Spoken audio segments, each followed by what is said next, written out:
जय हिंद साथियों, आप सभी का आपके अपने परिवार आसमा सिविल एकेडमी के इस डेली करंट अफेयर्स पे मैं इशार अहमद आप सभी का एक बार फिर से और स्वागत करता हूं और आशा करता हूं कि आप सभी स्वस्थ हैं और बिल्कुल मस्त हैं।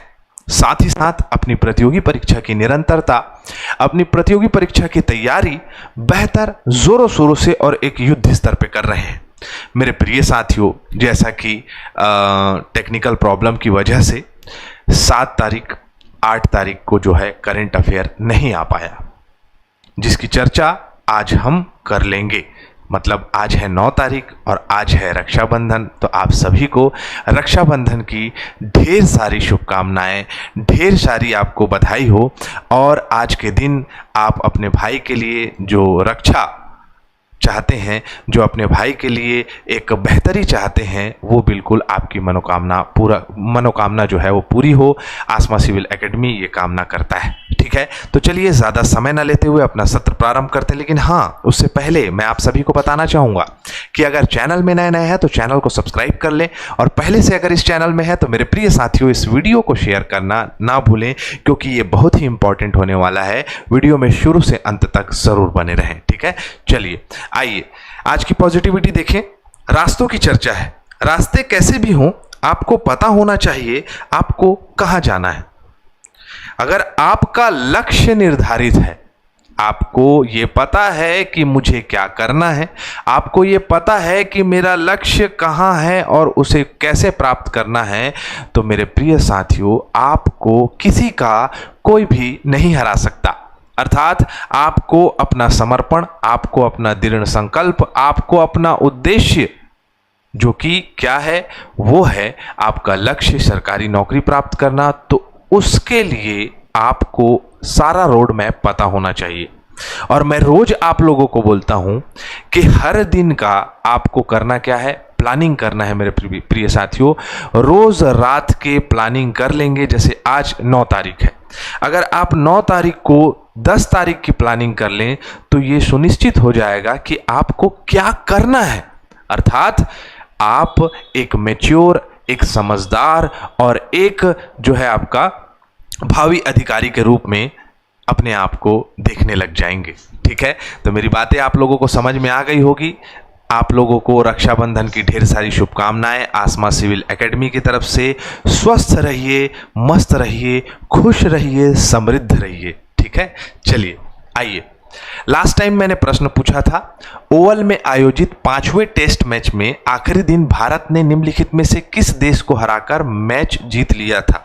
सीरीज जो है वो 2-2 से बराबर हो गई थी। एक ड्रॉ हो गया था मैच, जो कि भारत बनाम इंग्लैंड हो रहा था। ठीक है, जिसमें शानदार भारतीय क्रिकेटरों का प्रदर्शन और मियां भाई जो है वो काफ़ी हाइप में आ गए, जो कि इंग्लैंड को हराया था भारत ने। तो साक्षी ने बिल्कुल सही आंसर दिया है। वेरी गुड साक्षी। ठीक है, और हाँ, मैं आप सभी को बता दूं कि सकरी में, बिलासपुर के सकरी में हम लोगों ने ऑफलाइन बैच जो है वो क्या कर दिया है, प्रारंभ कर दिया है। तो जो बच्चा इधर इर्द गिर्द रहता है, सकरी के आसपास रहता है, मतलब कि उसलापुर के आसपास, साथ ही साथ मंगला चौक के आसपास, तो उसका स्वागत है। डेमो क्लासेस 5 तारीख से स्टार्ट कर दिए गए हैं। आप सभी आमंत्रित हैं, आइए और अपने दोस्तों को ज़रूर बता दीजिए, जिसमें हम बेसिक से, फाउंडेशन बैच से जो है स्टार्ट कर रहे हैं। जो बच्चा प्रथम पायदान का है और जो अपनी समझ विकसित करना चाहता है सब्जेक्ट में, साथ ही साथ जो है एग्जाम ओरिएंटेड प्रिपरेशन करना चाहता है, उसका स्वागत है। क्लियर? चलिए आइए। निम्नलिखित में से कौन सा हड़प्पा कालीन स्थल गुजरात में है? तो लोथल है मेरे प्रिय साथियों, लोथल। याद रखिएगा कि भारत के पश्चिम में गुजरात में स्थित लोथल सिंधु घाटी सभ्यता का पोर्ट था, बंदरगाह था, जहां से मेसोपोटामिया, जहां से आपका मिस्र की सभ्यता, इन सभी जगह पे व्यापार होता था। ठीक है, अब सवाल ये आता है कि ये लोथल की खोज किस पुरातत्ववेत्ता के द्वारा की गई थी? तो मैं आप सभी को बता दूं 1954 में जो है रंगनाथ राव, ठीक है, RN राव बोलते हैं इनको, रंगनाथ राव जी के द्वारा खोजा गया था, जहां से ये पता चलता है कि भारत आज से ही आयात निर्यात या विदेशी व्यापार नहीं कर रहा है। सदियों पहले से विदेशी व्यापार आयात निर्यात जो है भारत में होता रहा है, जो कि लोथल से सिंधु घाटी सभ्यता में जो है किया जाता था। साथ ही साथ यहाँ एक ऐसा गोदाम मिला है जिसे गोदी बाड़ा के रूप में जाना जाता है, जो कि ये प्रदर्शित करता है कि भारत की एक समय में अपने आप में भंडारण क्षमता भी बहुत ही शानदार थी। ठीक है, क्लियर। तो देख सकते हो आप, कालीबंगा राजस्थान में तथा लोथल गुजरात में स्थित है। कालीबंगान की चर्चा पिछली कक्षा में हमने की थी। आलमगीरपुर जो है वो उत्तर प्रदेश में है और हुलास सहारनपुर जो है वो सहारनपुर में स्थित है। तो इस प्रकार से हम ये जानते हैं कि हड़प्पा कालीन स्थल जो कि गुजरात में है, वो क्या है, गुजरात में है, वो एक पोर्ट था, एक बंदरगाह था। आपको याद रखना है, जो कि हम जीके जीएस के रूप में पढ़ लिए हैं। मैंने यहाँ पर एक नक्शा रख दिया है जो कि हमारे टेलीग्राम चैनल में आपको मिल जाएगा पीडीएफ के रूप में। किसमें? पीडीएफ के रूप में हमारे टेलीग्राम चैनल में मिल जाएगा मेरे प्रिय साथियों। तो आपका कर्तव्य है कि आप जो है क्या कर लें, टेलीग्राम चैनल में जुड़ जाएं। ठीक है, चलें आगे। विश्व आदिवासी दिवस कब मनाया जाता है? तो मैं आप सभी को बता दूं कि आज रक्षाबंधन भी है, साथ ही साथ विश्व आदिवासी दिवस भी है मेरे प्रिय साथियों। ठीक है, आज जो है क्या है, आज जो है विश्व आदिवासी दिवस है। आदिवासी हमारे देश की संस्कृति की पहचान है। विभिन्न प्रकार की संस्कृति इनमें समाई हुई है और ये हमारे भारत के गौरव का एक प्रतीक है। हमारी भारतीय सभ्यता में जो है एक बहुत ही चार चांद के रूप में हम आदिवासियों को देख सकते हैं। इनकी सभ्यता, इनकी संस्कृति, इनके तीज, इनके त्यौहार जो है वो हमें एक संपन्न भारत के रूप में जो है दिखाई देते हैं, जो कि पुराने समय से चलता हुआ जो इनकी सभ्यता जो आ रही है वो हमारे लिए क्या है, एक बहुत ही बड़ा जो है वरदान है, ये कह सकते हैं हम। ठीक है, अब सवाल ये आता है कि हमारी सभ्यता को देखिए, गंगा जमुना तहजीब को देखिए कि हमारी जो राष्ट्रपति हैं, जिनका नाम क्या है, हमारे भारत देश की प्रथम नागरिक आदरणीय सम्माननीय द्रौपदी मुर्मू जी, वो भी एक आदिवासी महिला हैं और जन कल्याण में, महिला उत्थान में अपने आप में बहुत बड़ी ख्याति रखती हैं, जो कि संथाल जनजाति की हैं। याद रखिएगा, संथाल जनजाति की हैं। उड़ीसा राज्य की, झारखंड राज्य के, उड़ीसा और झारखंड राज्य के बीच में जो है उनका निवास, उनका जन्म रहा है। ठीक है, तो 9 अगस्त को विश्व स्तर पर आदिवासी लोगों को अधिकारों में समर्थन के लिए, संरक्षण के लिए जो है आपका आदिवासी दिवस मनाया जाता है। 1993 में इसे घोषित किया था और 95 से इसे मनाना स्टार्ट किया गया था। दुनिया भर में आदिवासी समुदायों के अधिकारों की रक्षा, उनकी संस्कृति, उनकी परंपरा, उनके योगदान को मान्यता देने का कार्य किया जाता है। अगर हम भारत में कहें तो भारत में सबसे बड़ी जनजाति, भारत में जो सबसे बड़ी जनजाति है वो है भील जनजाति। कौन सी जनजाति?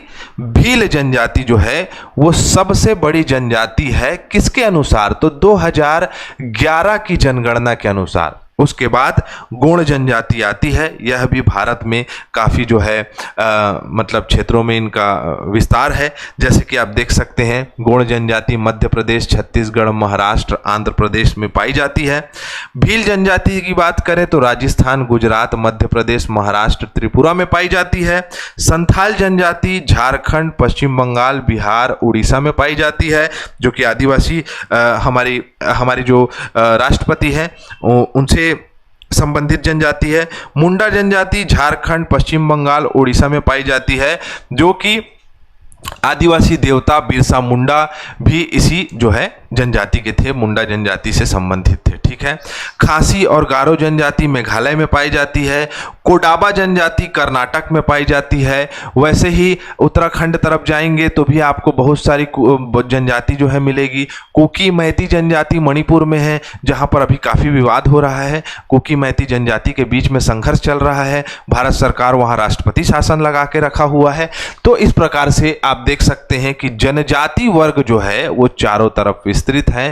भारत भूखंड गोंडवाना लैंड के सही हकदार हैं और पुराने निवासी हैं। ठीक है। चलिए, राष्ट्रीय हथकरघा दिवस कब मनाया जाता है? तो राष्ट्रीय हथकरघा दिवस 7 अगस्त को मनाया जाता है। याद रखिएगा, 7 अगस्त को नेशनल हैंडलूम डे मनाया जाता है, हथकरघा दिवस मनाया जाता है, जो कि हमारे भारतीय हथकरघा के क्षेत्र में, हैंडलूम के क्षेत्र में जो भी लोग कार्य करते हैं उनको समर्पित करके मनाया जाता है। ठीक है। मुख्य रूप से अगर देखें तो 7 अगस्त को मनाया जाता है। 2015 से चालू किया गया था और मैंने आपको बताया था एक शॉर्ट में, अगर नहीं बताया तो मैं बता दूं कि वही 7 अगस्त है जब 1905 में स्वदेशी आंदोलन का शुरुआत हुआ था।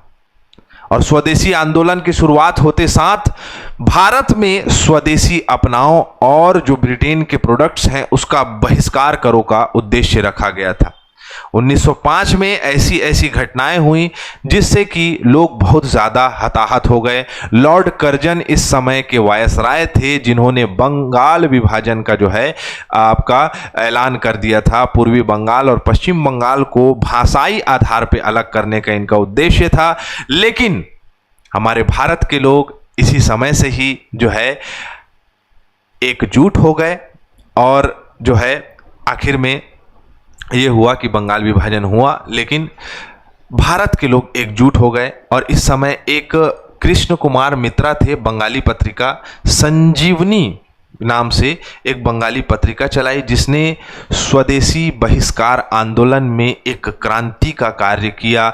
जनमानस तक इस पत्रिका ने लोगों के मन में भारत एक हो जाओ के रूप में जो है प्रदर्शन किया और लोगों के मन में एक क्रांति और उमंग पैदा किया। ठीक है। 11वें राष्ट्रीय हथकरघा दिवस जो है वो नई दिल्ली में चालू हुआ। साप्ताहिक रूप से काफ़ी इसमें कार्य किए गए हैं, है ना। और इसमें जो है मुख्य रूप से राष्ट्रपति द्रौपदी मुर्मू जी जो है वो कार्यक्रम की मुख्य अतिथि रही हैं इसमें, और कबीर पुरस्कार और राष्ट्रीय हथकरघा पुरस्कार विजेताओं को सम्मानित किया है इसमें। ठीक है। चलें आगे बढ़ते हैं मेरे प्रिय साथियों। अगला प्रश्न हमारे स्क्रीन पे ये रहा, हाल ही में कलाकारों के सशक्तिकरण की दिशा में एक ऐतिहासिक कदम उठाते हुए 64वीं राष्ट्रीय कला प्रदर्शनी का उद्घाटन किस संस्था द्वारा किया गया था?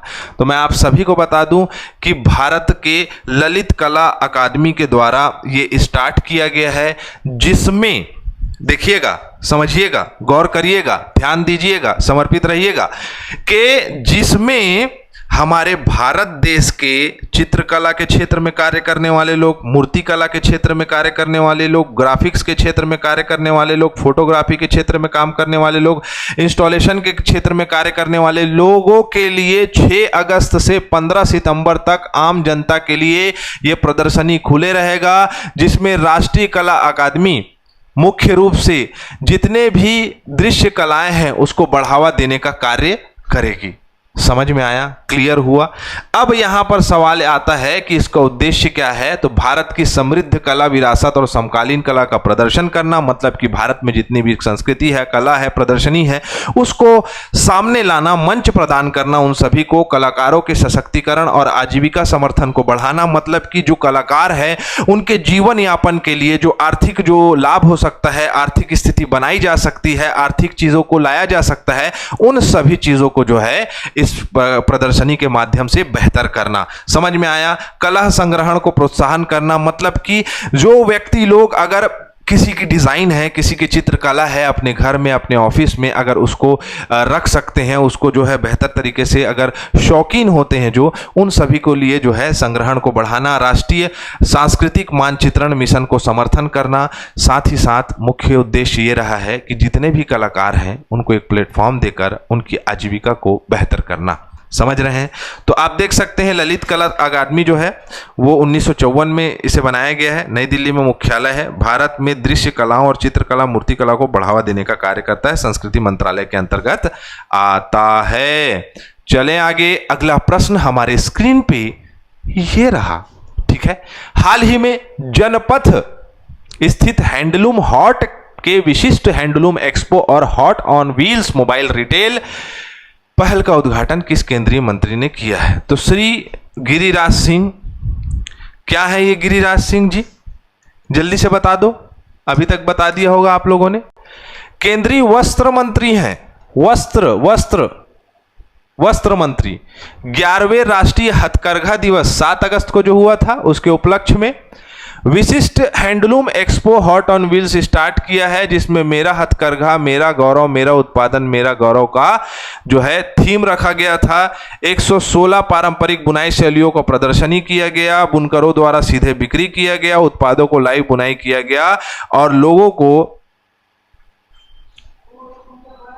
जितने भी हैंडलूम और जो आपके छोटे छोटे उद्योग हैं, छोटे छोटे काम करने वाले लोग हैं जिनके पास कला है, अपनी कला के माध्यम से बेहतर चीज बना देते हैं, उन सभी लोगों को जो है प्रोत्साहित किया गया और उनकी आजीविका के लिए यह मंच प्रदान किया गया, जो कि एक बेहतर कार्य है, बेहतर पहल है वस्त्र मंत्री, केंद्रीय वस्त्र मंत्री गिरिराज सिंह के द्वारा, ठीक है। ओहो अभिनंदन जी 2019 27 फरवरी के आसपास जो है इनका गाड़ी गिर गया था। कहाँ? गाड़ी नहीं, इनका प्लेन गिर गया था। कहाँ? तो आपका पाकिस्तान में। इनको गिरफ्तार कर लिया गया था। तो इनके बारे में चर्चा नहीं है, इनके वाहन के बारे में चर्चा है। जो गाड़ी गिर गई थी पुराना है, बहुत पुराना हो गया था ना भाई, इसीलिए गिरा है। ये तो बहुत अच्छे ट्रेन पायलट है। भारतीय वायुसेना सितंबर 2025 में किस प्रसिद्ध लड़ाकू विमान को अपने औपचारिक रूप से सेवानिवृत्त कर रही है, जिसका नाम है MiG-21। अब MiG-21 का उपयोग नहीं करेगी भारतीय वायुसेना। अब भाई इतना साल पुराना हो गया है, तुम लोग को पता भी है।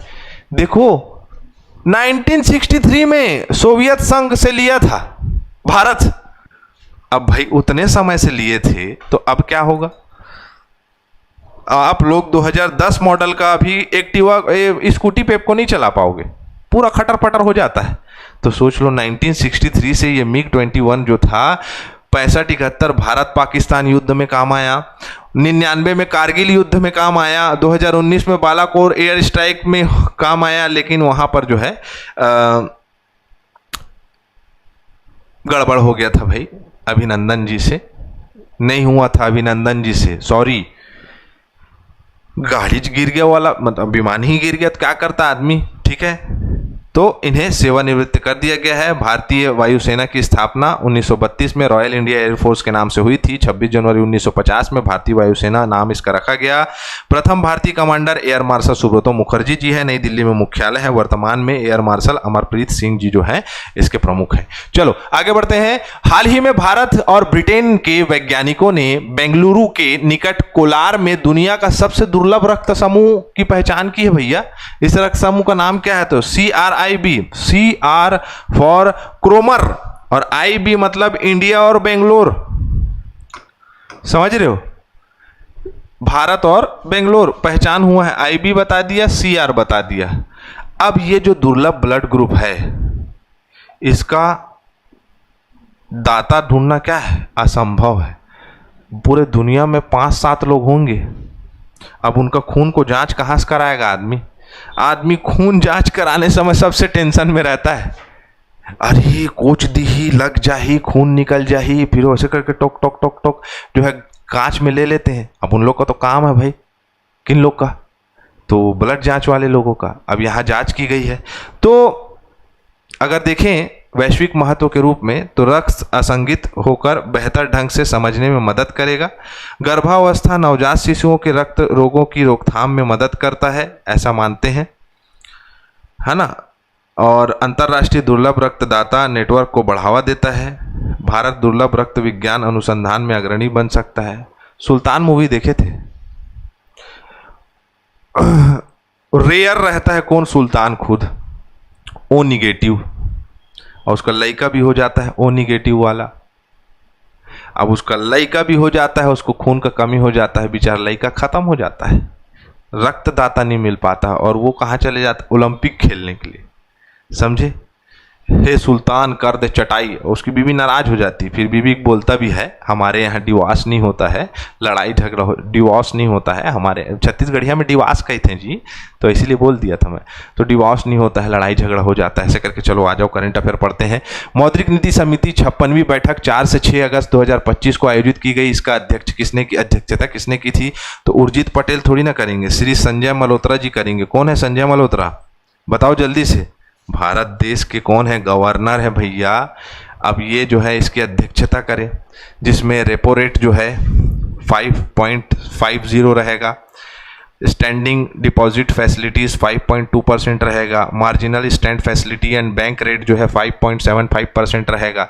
बताया जा रहा है कि IMF जो है, इंटरनेशनल मॉनेटरी फंड जो है, वो बोलता है कि विकास अनुमान में गिरावट बात है, ऐसा बोल रहे हैं। मुद्रास्फीति गिरावट धीमी, कुछ देशों में फिर से बढ़ोतरी होगी, वैश्विक व्यापार में तनाव होगा, टैरिफ नीतियां अस्थिरता बनी हुई हैं।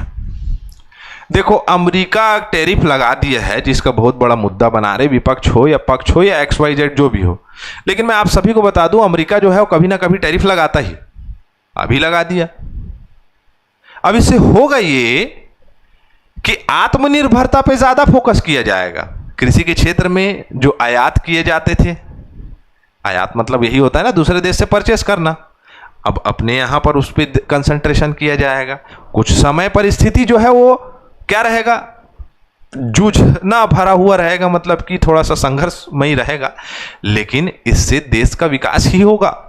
अभी जैसे एक तो क्वेश्चन बताऊंगा, अगर वो करंट अफेयर में आया, तो फिलीपींस के साथ अभी भारत का समझौता हो रहा है, किसमें? तो यही कृषि उत्पादों के आयात के लिए, है ना। ऐसा अभी हाल फिलहाल में करंट अफेयर देखने को मिल जाएगा आप लोगों को। तो मेरे प्रिय साथियों, ये रेट याद रखें, अध्यक्षता किसने याद की गई की है, और भारतीय रिजर्व बैंक की स्थापना को मत भूलिएगा। 1935 में RBI एक्ट 1934 के तहत बना था। ये देखो, यहां देख लो, मुंबई महाराष्ट्र मुख्यालय है, ठीक है। राष्ट्रीयकरण 1949 में हुआ था इसका, ठीक है। ये आप लोगों को प्रश्न के रूप में पूछा जाता है। अब फटाफट रिवीजन करते हैं। परीक्षा पे चर्चा पे गिनीज बुक वर्ल्ड रिकॉर्ड बन गया है, मोदी जी आते हैं और मस्त बच्चे लोग को पॉजिटिव करके जाते हैं, ठीक है। चलो, माल्टा जो है वो 8वें राष्ट्रमंडल युवा खेलों की 2027 में मेजबानी करेगा। भारत इलेक्ट्रिक मोबिलिटी इंडेक्स के में जो है आपका प्रगति देखने को मिली है इलेक्ट्रिक मोबिलिटी के क्षेत्र में, और नीति आयोग ने इसे स्टार्ट किया है, यही होगा, ठीक है। नीति आयोग द्वारा ये पहल की जाएगी। नुमालीगढ़ रिफाइनरी लिमिटेड इंडस्ट्री 2.4.0 जो है BSNL के साथ समझौता किया है, और वहां पर बेहतर नेटवर्क सेवा का प्रचार करेगा। भारत विश्व स्वास्थ्य संगठन के द्वारा हर्बल दवाओं के लिए अंतर्राष्ट्रीय सहयोग कार्यशाला की मेजबानी करा है। हाल ही में किस राज्य सरकार ने सरकारी कर्मचारी के लिए सैबेटिकल लीव योजना शुरू की है, जो कि देश का पहला राज्य बनने का गौरव प्राप्त करता है? आप लोगों के लिए प्रश्न है। अगला प्रश्न है, निम्नलिखित में से कौन सा हड़प्पा संस्कृति के पूर्वी सीमांत का निर्धारण करता है? पूर्वी सीमांत का मतलब पूर्वी सीमा का निर्धारण करता है। आप लोग इसको बताएं, मैं आपको शुरुआत में ही बता चुका हूं, और इसके PDF में होगा, जिसका आंसर आप देख सकते हैं। हमारा सत्र यही कंप्लीट होता है। मैं इसी के साथ इजाजत चाहूंगा। जय हिंद, जय भारत।